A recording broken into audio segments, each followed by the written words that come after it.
सभी श्रोताओं को नमस्कार। गो गोरखपुर रेडियो पर मैं कुणाल इस वक्त लेकर आया हूं बात यूपी की। इसमें मैं आपको बताऊंगा यूपी की आज दिन भर की राजनीतिक और सामाजिक गतिविधियों का लेखा जोखा। सबसे पहले बात करते हैं आज दिन भर की सुर्खियों की। सीएम योगी ने अग्निवीरों को 20% क्षैतिज आरक्षण देने की घोषणा की। कहा हमारी सरकार करने में अधिक और बोलने में कम विश्वास करती है। बाराबंकी लाठीचार्ज के विरोध में छात्र संगठन एबीवीपी का प्रदेशव्यापी प्रदर्शन। मंत्री ओम प्रकाश राजभर का कई जिलों में फूंका गया पुतला। बृजभूषण शरण सिंह ने ओम प्रकाश राजभर को बताया हल्का आदमी। कहा उनकी बातों का कोई महत्व नहीं। सीतापुर में घाघरा नदी की बाढ़ से 7,000 से ज्यादा लोगों के घर बहे। ग्रामीणों ने कहा प्रशासन से नहीं मिल रही मदद। मथुरा में यमुना नदी खतरे के निशान से ऊपर, 6 गांव डूबे, 2,000 लोग विस्थापित।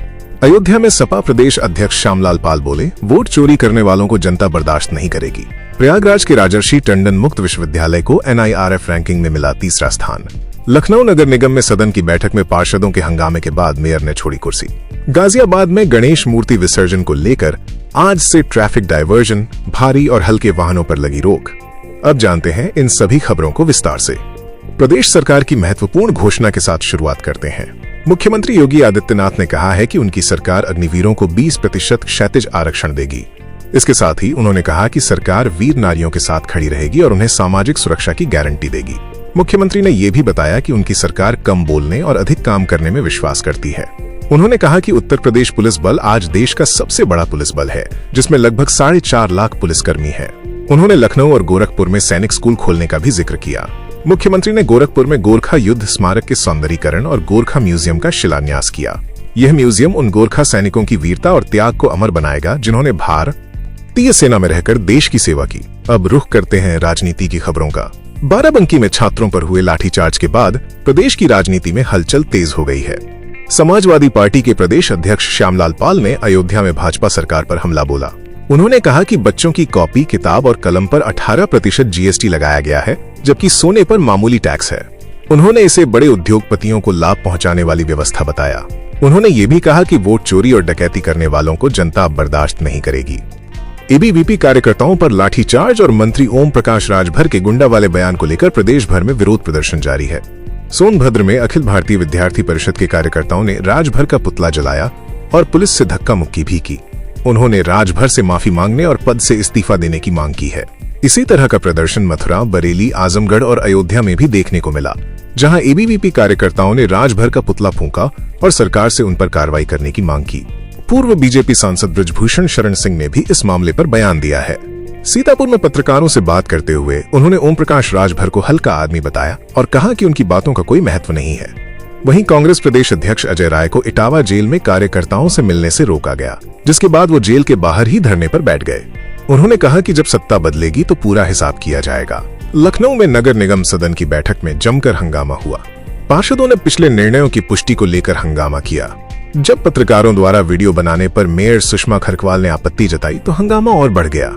माहौल इतना तनावपूर्ण हो गया कि गुस्से में मेयर को अपनी कुर्सी छोड़कर जाना पड़ा। बाद में सफाई व्यवस्था के मुद्दे पर बीजेपी पार्षदों ने कार्यदायी कंपनी LSA को हटाने की मांग करते हुए सदन में जमीन पर बैठकर विरोध प्रदर्शन किया। अब अगली खबर गाजियाबाद से। गणेश मूर्ति विसर्जन के लिए कल यानी 5 सितंबर की सुबह 6 बजे से 7 सितंबर की दोपहर 2 बजे तक ट्रैफिक डायवर्जन लागू रहेगा।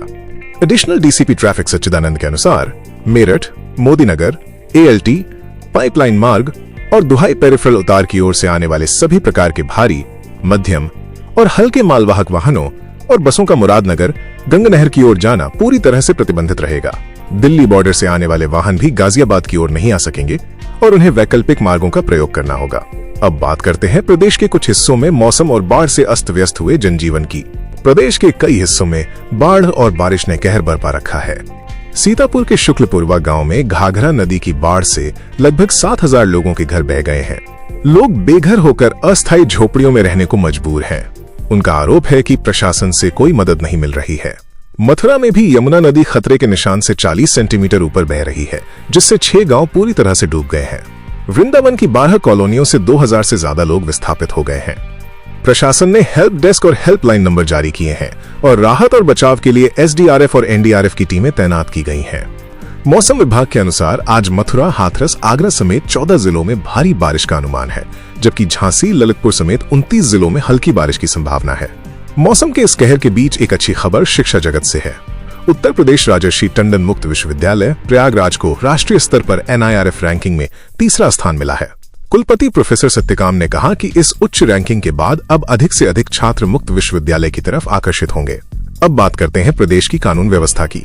मथुरा में पुलिस ने 2 गेस्ट हाउस पर छापा मारकर सेक्स रैकेट का भंडाफोड़ किया है। पुलिस ने 11 युवतियों समेत 13 लोगों को गिरफ्तार किया है। हालांकि एक होटल संचालक मौके से फरार हो गया। वाराणसी में एक सोशल एक्टिविस्ट के साथ ऑटो में अश्लीलता का मामला सामने आया है। एक बुजुर्ग व्यक्ति ने ऑटो में उनसे अभद्र बातें की और होटल चलने के लिए पैसे पूछे। विरोध करने पर आरोपी भाग गया। पुलिस मामले की जांच कर रही है।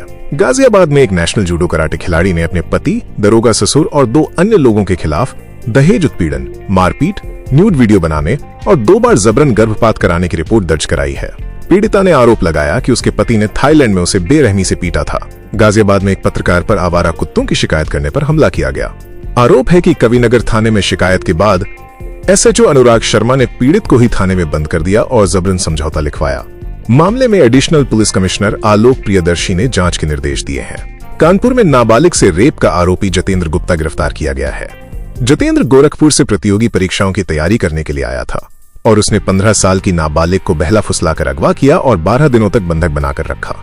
हरदोई के पाली थाना क्षेत्र में ऑनर किलिंग का सनसनीखेज मामला सामने आया है, जहां एक भाई ने अपनी 24 वर्षीय बहन मानवी मिश्रा की गोली मारकर हत्या कर दी। मानवी ने इसी साल प्रेम विवाह किया था। प्रतापगढ़ में खेल में हुए विवाद में एक नाबालिग ने किशोरी की हत्या कर दी। दोनों के बीच लड़ाई के बाद नाबालिग ने पत्थर से किशोरी का सिर कूच दिया। आरोपी को हिरासत में ले लिया गया है। बरेली में GRP थाने में फायरिंग हुई है, जिसमें इंस्पेक्टर परवेज अली और सिपाही छोटू घायल हो गए। इस मामले में इंस्पेक्टर समेत 4 पुलिसकर्मियों को निलंबित कर दिया गया है। खबरों के अनुसार थाने में पार्टी चल रही थी, तभी एक सिपाही पिस्टल को लोड अनलोड कर रहा था और 2 बार गोली चल गई। तो ये थी यूपी की आज दिन भर की खबरें। कल फिर मुलाकात होगी बात यूपी की के अगले बुलेटिन में। तब तक के लिए दीजिए इजाजत। नमस्कार।